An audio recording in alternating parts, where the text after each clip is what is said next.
সেদিন রাজ্য থেকে রাজকুমার হারিয়ে যায়। সেনাপতি এবং রাজা মিলে রাজপুত্রকে সকল জঙ্গলে খুঁজতে থাকে। আমি পুরো জঙ্গল খুঁজে দেখেছি, রাজকুমারকে কোথাও খুঁজে পাইনি। আরে বড় বাবা, তুমি?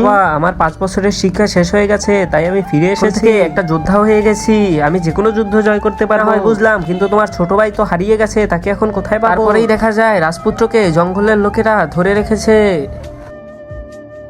দেখো সেনাপতি, এরা আমার পুত্রকে আটকে রেখেছে, কিছু একটা করো। মশাই, আপনি চিন্তা করবেন না, আমি এখনই রাজপুত্রকে ছাড়িয়ে আনছি। সেনাপতি তাকে বাঁচাতে গেলে সে সেনাপতিকে মুখ দিয়ে টেনে নেয় এবং বাইরে ফেলে দেয়। পরে তার বড় ছেলে বলে, বাবা আমি আমার ভাইকে বাঁচাবো, এই ধরো তীর।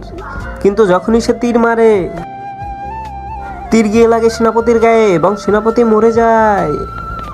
আরে তুই তো সেনাপতিকেই মেরে ফেলেছিস, আমার রাজপুত্রর সাথে আমার রাজ্যও চলে যাবে। বাবা আমাকে আর একটা সুযোগ দিন, এই লাস্ট তীর দিয়ে দেখবেন আমি আমার ভাইকে রক্ষা করব। সে কি তার ভাইকে রক্ষা করতে পারবে সেটা দেখার আগে তুমিও যদি আমার মতো মাকে ভালোবাসো তাহলে চ্যানেলটিকে সাবস্ক্রাইব করে দিও আর কমেন্টে আই লাভ ইউ মা লিখে যাও।